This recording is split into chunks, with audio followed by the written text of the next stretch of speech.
Welcome back, friends, to member video number 2. So there's a lot of interest in the carnivore diet and kind of what's going on with that. So I've been doing it now for 3 weeks or so, and I just made kind of my daily meal. Sometimes I'll do this once a day. If I'm a little hungry in the afternoon, I'll cook another steak and do it. But what I'm going to be mixing or switching into probably this week sometime is eating the carnivore diet as well as juicing fruits and vegetables. I'll just keep with that and cut the carbohydrates down. I feel so much better not having the carbohydrates, and I've lost all of that fat. So I'm down to 189.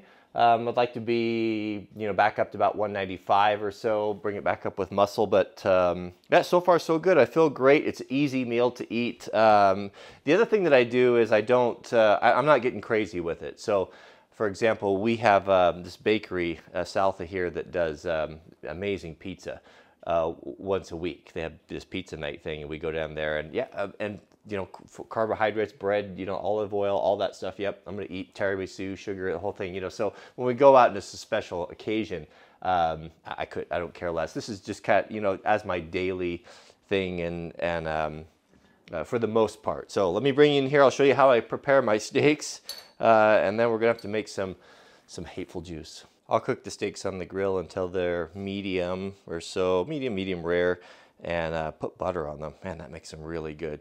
When you eat, I don't eat steaks every day. I'll kind of mix it up, usually a steak, and then I'll do ground beef as well. So we have some neighbors that raise really great cattle, grass-fed cattle. They actually use the same beef that the Japanese use for the Kobe beef. It's delicious. So we have a lot of that in ground beef, and so we'll thaw that out, and I'll have that. I'll just cook like 2 pounds of it and just eat the whole thing. Oops, make a mess here. So once you put the butter on there, just to make it a little bit more fun, I put garlic powder on. I like the garlic powder quite a bit. And this is my favorite thing. I found this years ago, and I eat it on almost everything. I never liked hot food growing up. We didn't have it in the house. I used to think ketchup was spicy. When I was a firefighter in Colorado, I had a roommate that was from South Texas, and he was a great cook, Kevin.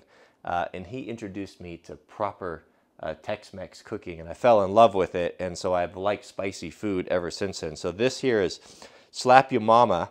They have with salt, without salt. This is the super hot one. Man, I love this stuff. I put it on eggs. I put it on everything. I really like it. It's good. You should try it. They've got it on Amazon. You can find it on there.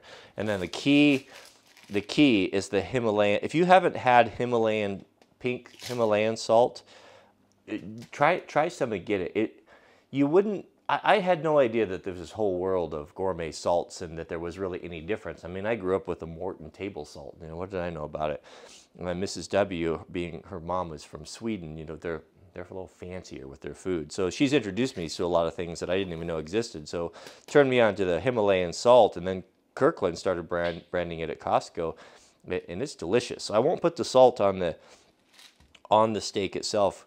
I'll salt to taste. So what I'll typically do is just cut a piece, and then I just put a little bit of salt on it. But that right there, man, that'll put some meat on your bones right there, keep you going, or stick to your ribs, as Granddad used to say. So that is a typical breakfast. I'll usually eat that around 10 o'clock, and if I get hungry before bed, I'll try not to eat after 5. I'll throw another one in, but I've just kind of been going to bed with a little bit hungry and just getting used to it. It's like, so you're a little bit hungry? Well, so what?